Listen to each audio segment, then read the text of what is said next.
वहाँ तक तो सब साथ थे, लेकिन अब कोई भी दो एक साथ नहीं रहा। 10 के 10 अलग खेतों में अपनी पिंडलियाँ खुजलाते हाँफ रहे थे। समझाते समझाते उम्र बीत गई, पर ये माटी का माधो ही रह गया। ससुर मिले तो कसकर मरम्मत कर दी जाए आज। बाबा अपने फूटे हुए घुटने से खून पोंछते हुए ठठाकर हंसे। पास के खेत में फंसे मगनू सिंह हंसी के मारे लोटपोट होते हुए उनके पास पहुंचे। पकड़ तो नहीं गया ससुरा? बाप रे भैया, वे सब आ तो नहीं रहे हैं? और वो लपक कर 4 कदम भागे, पर बाबा की अडिगता ने उन्हें रोक लिया। दोनों आदमी चुपचाप इधर उधर देखने लगे। सावन भादों की काली रात, रिमझिम बूंदें पड़ रही थी। क्या किया जाए, रास्ता भी तो छूट गया। पता नहीं कहाँ हैं हम लोग। किसी मेड़ पर चढ़कर इधर उधर देखा जाए। मेरा तो घुटना फूट गया है। बुढ़वा कैसे हुक्का पटक के दौड़ा था? अरे भैया कुछ न पूछो। मगनू हो करके हंसने लगे। इसी बीच गाने की आवाज़ सुनाई पड़ी। हंसा जाई अकेला ई देहिया न रही, मल्ले धोले नहाले खाले, करना हो सो कर ले ई देहिया। 10 बीघे के इर्द गिर्द अंधेरे और भय में धंसी हुई पूरी मंडली सिमट आई। चेहरे किसी के नहीं दिखाई पड़े, पर हंसी के मारे सबका पेट फूल रहा था। उसी बीच थूक घोटने की सी आवाज़ करता हुआ वो आया और जोर से हंसने लगा। हो गई गलती भैया, मैं का जानू कि महरिया है, समझा तुम में से कोई रुक गया है। मगनू ने कहा, सरो साढ़ हो रहे हो, अब मर्द मेहरारू में भी तुम्हें भेद नहीं दिखाई पड़ता। नहीं भाई, जब ठोकर खाकर गिरने को हुए ना, मैंने सहारे के लिए उसे पकड़ लिया। फिर जो मालूम हुआ तो हकबका गया। तभी बुढ़वा ने एक लाठी जमा दी। खैर कहो निकल भागा। उसने झुककर अपनी टांगों पर हाथ फेरा। नीचे से ऊपर तक झरबेरी के कांटे चुभे हुए थे। ससुरे को बीच में कर लो, बाबा ने कहा। मगनू कहने लगे, चलो मेहरारू तो छू लिया, ससुरे की किस्मत में लिखी तो है नहीं। लोग उसे हंसा कहते हैं। काला चिट्टा, बहुत ही तगड़ा आदमी है। उसके भारी चेहरे में मटर सी आंखें और आलू सी नाक उसके व्यक्तित्व के विस्तार को बहुत सीमित कर देती हैं। सीने पर उगे हुए बाल किसी भींट पर उगी हुई घास का बोध कराते हैं। घुटने तक की धोती और मार्किन का दुगज्जी गमछा उसका पहनावा है। वैसे उसके पास एक दोहरा कुर्ता भी है, पर वो मोके झोंके या ठारी के दिनों में ही निकालता है। कुर्ता पहनकर निकलने पर गांव के लड़के उसी तरह उसका पीछा करने लगते हैं जैसे किसी भालू का नाच दिखाने वाले मदारी का। हंसा दादा दुल्हा बने हैं, दुल्हा, और नन्हे नन्हे चूहों की तरह उसके शरीर पर रेंगने लगते हैं। कोई चुटैया उखाड़ता है तो कोई कान में पूरी की पूरी उंगली डाल देता है। कोई लकड़ी के टुकड़े से नाक खुजलाने लगता है तो कोई उसकी बड़ी बड़ी छातियों को मुंह में लेकर हंसा माई का नारा लगाने लगता है। इसी बीच एक मोटा सोटा आ जाता है। वो हंसा के कंधे से सटाकर लगा दिया जाता है और हंसा 2-1 बार उस पर अंगुलियां दौड़ाकर अलाप भरते भरते रुक कर कहता है, बस ना। लड़के चिल्ला पड़ते हैं, नहीं दादा अब हो जाए। कोई पैर से लटक जाता है तो कोई हाथ से। फिर वो मगन होकर गाने लगता है, हंसा जाई अकेला ई देहिया आना रही। उस दिन 12 बजे रात को गांव लौटकर हंसा सीधे बाबा के दालान आया। लालटेन जलाई गई। हंसा अपनी पिंडलियों में धंसे झरबेरी के कांटों को चुनने लगा। जैसे जाड़े में चिल्लर पड़ जाते हैं, उसी तरह हंसा की टांग में कांटे गड़े थे। बाबा ने कहा, कहाँ जाएगा ठोंकने पकाने इतनी रात को, यहीं 2 रोटी खा ले। और झरबेरियों के कांटे देखे तो उन्हें जैसे आज पहली बार हंसा की भीतरी जिंदगी की झांकी दिखाई दी। इतनी खेतबाड़ी, ऐसा घर दुआर, पर एक मेहरारू के बिना बिलल्ला की तरह घूमता रहता है। बाबा उठकर हंसा की पिंडलियों से कांटे बीनने लगे। उसे रतौंधी का रोग है, इसीलिए रात को वो गांव से बाहर नहीं जाता। वो तो मजगवा का दंगल था जो उसे खींच ले गया। बाबा सरताज हैं पहलवानों के, भला क्यों न जाते। बेर डुबा गई वहीं। चले तो अंधेरा घिराया था। 5 मील का रास्ता था। हंसा 10 लोगों की टोली के बीच में चल रहा था। कई बार उसके पांव लोगों से लड़े तो लोगों ने गालियां दी और उसे पीछे कर दिया। हंसा गालियों का बुरा नहीं मानता।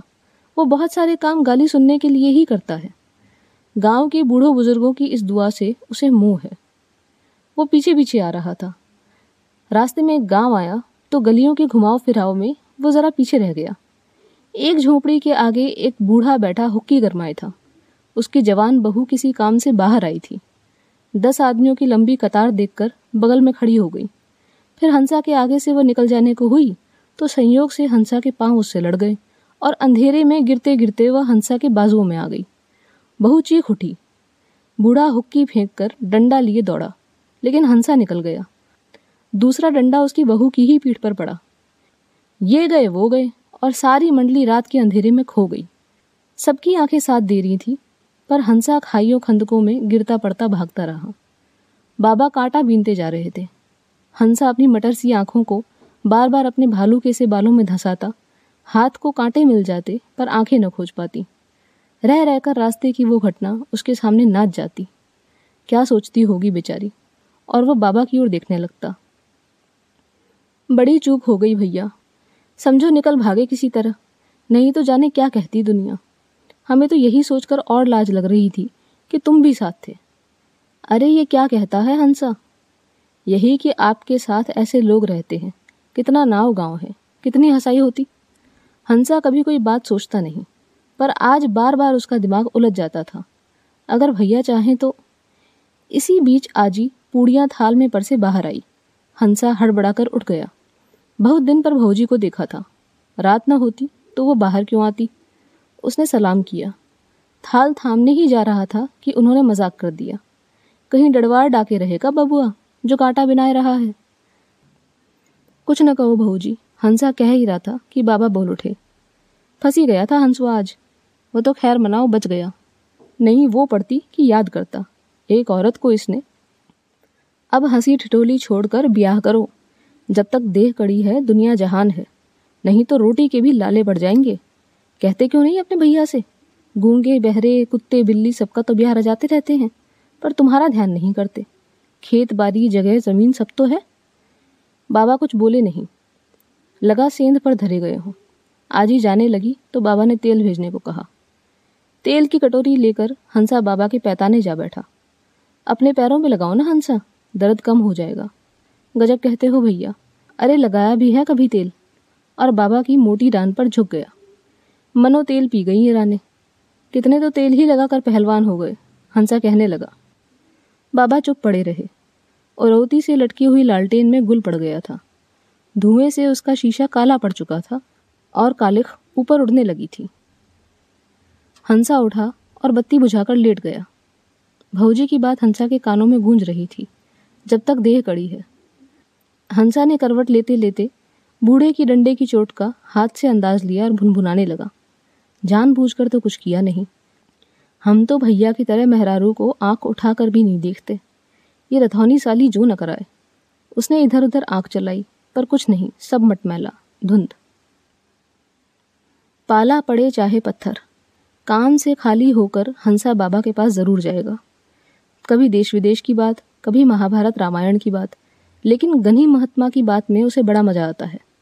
किसी ने उसे समझा दिया है कि गांधी जी अवतारी पुरुष थे। उस दिन दालान में कोई नहीं था। शाम का वक्त था। बाबा की चारपाई के पास बोरसी में गोहरी सुलग रही थी। जानवर मन मारे अपनी नांदों में मुंह गाड़े थे। रिमझिम पानी बरस रहा था। कलुआ पांवों से पोली जमीन खोदकर मुकड़ी मारे पड़ा था। बीच बीच में जब कुटकियां काटती तो वो कूं कूं करके पांवों से गर्दन खुजाने लगता। इसी समय एक आदमी पानी से लथपथ कीचड़ में अपनी साइकिल को खींचता आया और जैसे ही साइकिल खड़ी करके दालान में घुसने लगा, हंसा ने कहा, जय हिंद की गणेश बाबू।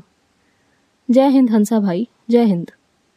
उसने अपने झोले से नोटिसों का पुलिंदा निकालकर बाबा के आगे रख दिया। हंसा बाबा की गोड़वारी बैठ गया। बाबा नोटिस पढ़कर बोले, कैसे होगा, बरखा बूनी का दिन है। हंसा कुछ समझ नहीं सका। जब उसका पेट फूलने लगा तो वो बोल बैठा, का है भैया? कोई सुशीला बहन आज यहाँ गांधी जी का संदेश सुनाना चाहती है। जिला कमेटी का नोटिस है। का लिखा है नोटिस में? हंसा मुंह बाकर उन्हें देखते हुए बोला, तनी बाँच दो भैया, गौनई भी नहीं होगी। अरे वही जागा हो बलमुआ गांधी टोपी वाले। हंसा ने खूंटी पर टंगी ढोलक उतार कर गले में लटका ली और एक ओर पड़े फटे झंडे को लेकर लाठी में टांग लिया। 2 बार ढोलक पीटी, फिर जागा हो बलमुआ गन्ही टोपी वाले आए गए ले, टोपी वाले आए गए ले गाकर ढोलक पर धड़म धड़म घुम घुम धड़म धड़म घुम घुम। मिनटों में ही 50 लड़के आ जुटे। चल पड़ा हंसा का जुलूस। सुशीला की गौनई जौने में वीर जवाहिर की कहानी है। दल के दल लड़का बच्चा सब बोलो बोलो गनी बाबा की जय। और फिर जागा हो बलमुआ और हंसा की ढोलक गमकती रही। क्षण भर में ही जैसे सारे गांव को हंसा ने जगा दिया हो। जिधर से देखो लोग चले आ रहे हैं। लड़के गांधी बाबा को क्या जाने, उनके लिए तो हंसा ही सब कुछ था। एक उनके आगे झंडा तानकर बोला, बोलो हंसा दादा की, कुछ कहते जय और कुछ छह। फिर जोर की हंसी चारों ओर छा जाती। कुछ बूढ़े नाक फुलाते हुए सुरती की नास ले अपने सुतलियों के ढेरे पर चक्कर देकर कहते, मिल गया ससुर को एक काम। गनी बाबा का गायक काहे नहीं हो जाता? कौनो कांग्रेसी जात कुजात मेहरारू मिल जाती। गनी का विचार थोड़े है, चमार सियार का छुआ छिरका तो खाते हैं। हंसा को फुर्सत नहीं है। बाबू साहब का तकरपोस और बाबू राम का चमकौआ चादर तो आना ही चाहिए। बाबा चुपचाप बैठे हैं। धीरे धीरे गांव सिमटता आ रहा है। दालान भरता जा रहा है। अंधेरे की गाढ़ी चादर फैलती जा रही है। रिमझिम पानी बरस रहा है। 4 लालटेनें जल रही हैं। बुला तो लिया पानी बूनी में, हल्ला भी पूरा मचा दिया, पर ठहरेंगी कहाँ सुशीला? कुछ खाना पीना आने पर देख लेंगे, अपना घर तो खाली ही है। खाने की भी चिंता न करो, घी है ही, पूड़ी उड़ी बन जाएगी, कहता हुआ हंसा बाहर निकला। हंसा संभाल संभाल कर चल रहा था। अंधेरे की वही धुंध, वही मटमैलापन। आखिर वो क्या करे कि उसे दिखाई पड़ने लगे। वो एक बच्चे की सहायता से किसी तरह बाबू साहब के दालान के सामने पहुंच गया। पहाड़ से तख्त को सिर पर बिड़ई रख उठा लिया और किसी तरह रेंगता रेंगता बाबा के दालान आ पहुंचा। बाबा बहुत बिगड़े, ससुरा मरने पर लगा है। हंसा को ये जानकर बड़ी खुशी हुई कि सुशीला जी आ गई हैं। वो बाबा के पास बैठ उनकी बातें ध्यानपूर्वक पीने लगा। सुशीला जी हंसा के ठीक सामने बैठी थी। लालटेन जल रही थी, पर वो देख नहीं पाता था कि वो कैसी हैं। आवाज़ तो कड़ी है, और ये गन्ने के ताजे रस सी महक कहाँ से आ रही है? हंसा खो गया। सुशीला का साल भर पहले का गाना, जागा हो बलमुआ गांधी टोपी वाले आए गए ले, उसके होठों पर थिरक उठा। सांवला सांवला सा रंग था, लंबा छरहरा बदन, रूखे रूखे से बाल और तेज आंखें। कैसा अच्छा गाती थी, हंसा सोचता रहा। इसी बीच कीर्तन प्रवचन हो गया। सुशीला जी ने भाषण भी दिया और सारी ग्राम मंडली बिन विद्या के भारत देश दिन दिन होती है तेरी ख्वारी रे गुनगुनाती वापस जाने लगी। हंसा खोया बैठा रहा। खंजड़ी की डिमडिम और झांझ की झंकार उसके कानों में गूंजती रही। सुशीला का पैना स्वर उसके हृदय को भेदता रहा और दंगल की शाम वाली घटना का भी उसे बार बार ध्यान आता रहा। देखो तो इन आंखों की जो न करा दे। उसकी नसों में रक्त की झंझनाहट भर जाती। एकाएक गनी महात्मा की सुनकर वह चौंक पड़ा और जोर से चिल्ला पड़ा, जय जय। बहुत रात बीत चुकी है। हंसा के घर में पूड़ियाँ छानने की तैयारी हो रही है। आटा गूंधा जा रहा है, तरकारी कट रही है, आग जल रही है, पर भीतर के कमरे की भंडरिया से घी कौन निकाले? हंसा वहीं इधर उधर डोलता है। उसकी आंखें सुशीला जी की आवाज़ का पीछा कर रही हैं। सुशीला जी कभी कभी संकोच में पड़ती हैं, पर हंसा के चौड़े सीने पर उगे हुए बालों के जंगल में वो खो जाती हैं। कितना पौरुषी आदमी है। लेकिन हंसा के आगे वो छाया मात्र है, जिसका बस रूप नहीं है आगे, और सब कुछ है। मीठी मीठी थकन भरी आवाज़ और डाल के ताजे फल जैसी सुगंध। वो बड़ा खुश है। एक औरत के रहने से घर कैसा हो जाता है, कितना अच्छा लगता है। वह सोच ही रहा है कि घी की मांग होती है। हंसा उठता है, पर चारपाई से ठोकर खाकर गिर पड़ता है। सुशीला जी दौड़कर उसे उठाती हैं। हंसा मारे लाज के डूब जाता है। धत तेरी आंखों की। और वो जल्दी से उठ खड़ा होता है। सुशीला जी उसका हाथ पकड़े थीं। चोट तो नहीं आई? घुमची की तरह आंखें मुलमुलाकर हंसा हंसता है। उसके रोए भभर आते हैं। उसका कलेजा धड़कने लगता है। कहार कहता है, हंसा दादा को रतौंधी है, रतौंधी। रतौंधी? तो बताओ कहाँ है घी? मैं चलती हूँ साथ। मेनका के कंधे पर विश्वामित्र के उलम बाहु। सावन की अंधियारी और बादलों की रिमझिम। बीच बीच में हवा का सर्द झोंका। दोनों आंगन पार करते बूंदों में भीगते हैं। पीछे से आवाज आती है, लालटेन दूं? एक ही तो है, रहने दो, काम चल जाएगा। घर की अंधेरी भंडरिया, दोनों भटकते हैं। हंसा कुछ बताता है, सुशीला जी कुछ सुनती हैं। आँख कुछ देखती है, हाथ कुछ टटोलते हैं। बहरहाल पता नहीं क्या कहाँ है। अंधेरे में जैसे आँख तैसे बेआँख, दोनों को सहारा चाहिए। कभी वो लुढ़कता है, कभी वो लुढ़कती हैं, और दोनों दृष्टिवान हो जाते हैं, दिव्य दृष्टिवान। सुबह सुबह कुत्तों की झाँव झाँव के बीच कारवां आगे बढ़ गया। बैलों की घंटियां टुनटुनाई, भुजंगे बोले और बाबा ने उठकर अपना 56 पतरी वाला बांस का छाता उठाया और ताल की ओर चल पड़े। निर्वाही हो रही थी। रास्ते में मगनू सिंह मिल गए। लग गई पार हंसुआ की नाव। क्या हुआ? कुछ न पूछो भैया, तुम्हें खबर ही नहीं। सारे गांव में रात ही खबर फैल गई। ये ससुरा दुआरे बिठाने लायक नहीं है।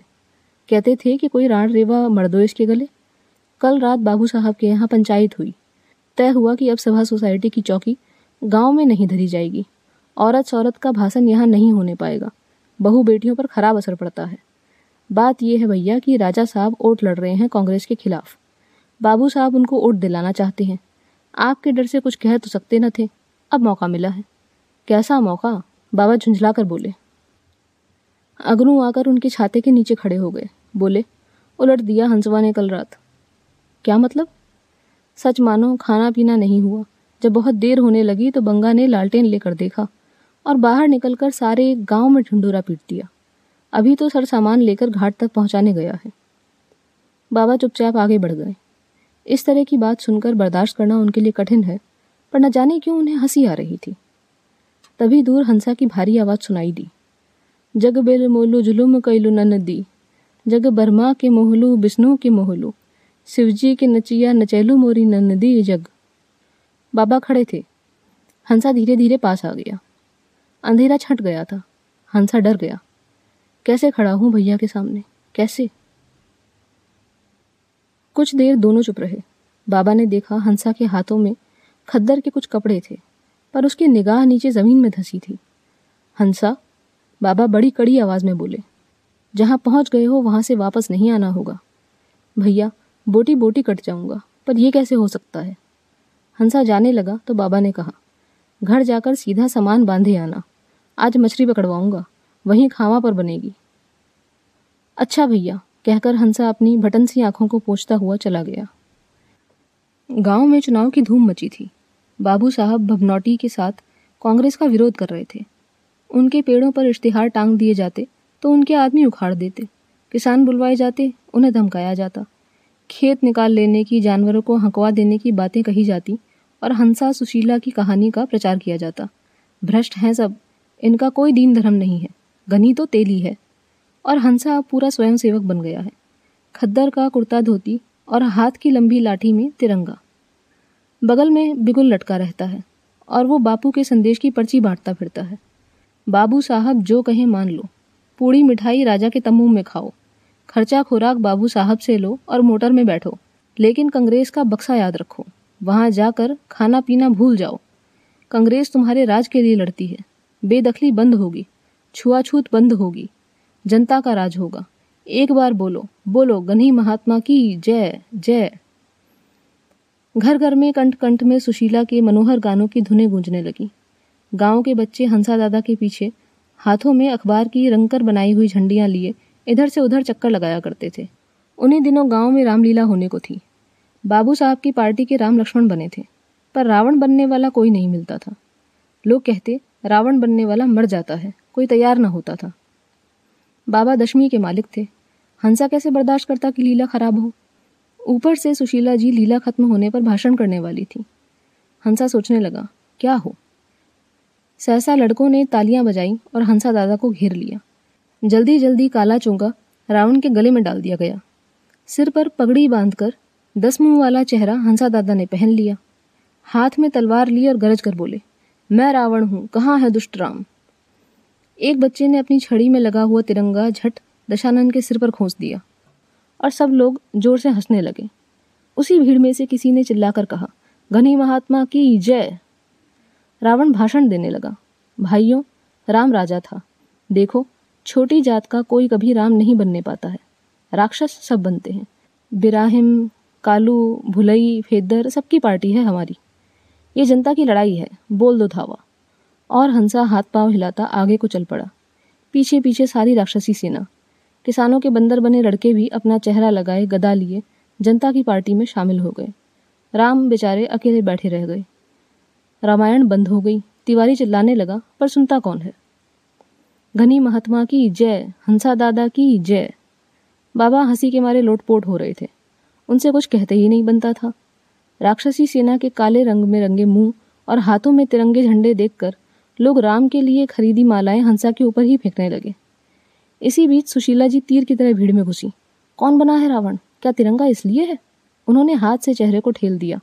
सहसा हंसा को देखकर वह पसीने पसीने हो गई। यही स्वयंसेवक हो? बदनाम करते हो झंडे को। बंद करो ये सारा तमाशा, होने दो रामलीला ठीक से। सब लोग अपनी अपनी जगहों पर लौट आए। बाबा चुपचाप खड़े थे। सुशीला जी अपना झोला संभाले उनकी बगल में आ खड़ी हुई।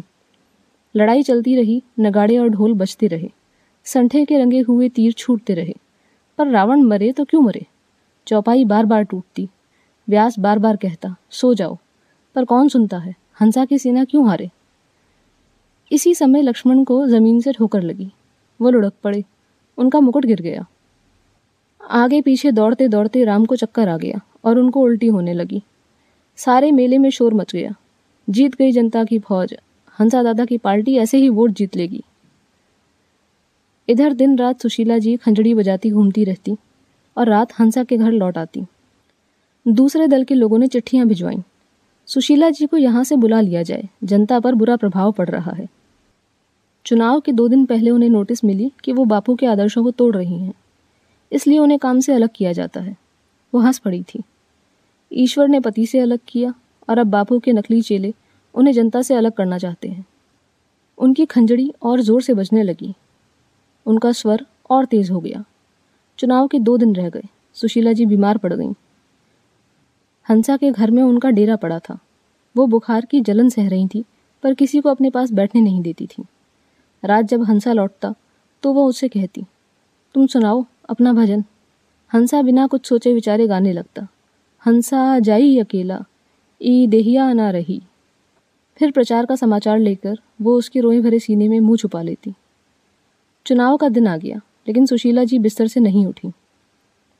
किसानों की जय जयकार करती हुई टोलियां गुजरती तो वो अपने बिस्तर में तड़प कर रह जाती। हंसा उन्हें बहुत रोकता, पर वो उठकर उनसे मिलती। बाबा बहुत समझाते, पर न मानती। चुनाव के दिन डोली में उठाकर वो पोलिंग पर ले जाई गई। वहीं पेड़ के नीचे बैठे बैठे उन्हें कई बार चक्कर आया और बेहोश हुई। ओट पड़ता रहा। किसान राजा साहब के कैंपस में खाना खाते, उनकी मोटर में आते, पर ओट डालते कांग्रेस के बक्स में। उन्हें सुराज मिलेगा, उन्हें आज़ादी मिलेगी, यही सब सोचते थे। तीसरे पहर जोर की बारिश आई। सुशीला जी छाया में जाते जाते भीग गईं। बाबा ने उन्हें डोली में बैठाकर घर भेज दिया। चुनाव चलता रहा। हंसा भूत की तरह काम में जुटा था। बहुत देर पर कभी उसे सुशीला की याद आती तो मन को दबाकर फिर पर्ची बांटने लगता। बहुत कम वोट राजा के बक्से में गिरे। शाम हो गई। राजा का तंबू हारे हुए कर्मचारियों से भर गया। हंसा उन्हें देखकर जाने क्यों क्रोध से जल रहा था। उसे बार बार सुशीला की याद आ रही थी। भैया, कुछ और होना चाहिए, मुझे चले जाने दो हंसा। और 25-30 लोग हंसिया लेकर राजा साहब के तंबू की डोरियों के पास खड़े हो गए। कौन जाने क्यों खड़े हैं। हंसा ने विजय का बिगुल फूंका और सारा तंबू 1 मिनट में जमीन पर था। जोर का शोर मचा। किसानों ने जय जयकार की और लोग अपने घरों को वापस चले गए। सुशीला जी को निमोनिया हो गया। उनकी सांस फंस गई। बाबा रात दिन उनके पास बैठे रहे। हंसा ने ज़मीन आसमान एक कर दिया, पर फायदा न हुआ। वो बार बार महात्मा जी का नाम लेती, हंसा से उनका भजन सुनती और आंखें बंद कर लेती। चुनाव का नतीजा सुनाया गया तो नेता लोग मोटर पर चढ़कर सुशीला जी से माफ़ी मांगने आए, पर सुशीला जी ने मुंह फेर लिया, जैसे वो कहती हूँ, मैं तुम्हारे कर्तव्य जानती हूँ, और हंसा उठकर बाहर चला गया। अंत में एक दिन सुशीला जी की सांस बंद हो गई। हाय मच गई। बच्चे फूट फूट कर रोने लगे। हंसा ने बकरी के लिए पत्ता तोड़ने वाली लग्गी में तिरंगा टांगकर हाथों से ऊपर उठा लिया और अपना बिगुल फूंकने लगा। उसकी हंसी लोगों के मन में भय पैदा करने लगी, पर वो हंसता रहा। आज तक गनी महात्मा, जवाहरलाल और जनता की फौज, यही 3 शब्द वो जानता है। लड़के अब भी उसे उसी तरह घेरे रहते हैं, पर पहाड़ से तख्त को उठा नहीं सकता। हाँ, उठाकर ले जाने वालों को देखकर वो जोर जोर से हंसता है और घंटों हंसता रहता है। उसके खेत में घास उगी है, मकान ढह गया है, पर लग्गी में फटा तिरंगा और सुशीला का दिया हुआ बिगुल अब भी टंगा रहता है। कभी कभी वो गंदे कागज़ दीवारों पर सटाता फिरता है और कभी सारे गांव की गलियां साफ कराता है। आज़ादी मिली तो उसे रुपए मिले। राजनीतिक पीड़ित था वो, पर वो रुपयों की गड्डी लेकर हंसता रहा और फिर उन्हें गांव की दीवारों में एक एक कर टांग आया। 2 बार लोग उसे आगरे ले गए, पर कुछ ही दिनों बाद फिर हंसा जाई अकेला का स्वर गांव की फिजा में गूंजने लगता। अब भी कभी कभी वो आज़ादी लेने की कस्में खाता है। उसके तमतमाए हुए चेहरे की नसें तन जाती हैं और वो अपना बिगुल फूंकता हुआ कभी धान के खेतों, कभी ईख और मकई के खेतों की मेड़ों पर घूमता हुआ गाया करता है, हंसा जाई अकेला।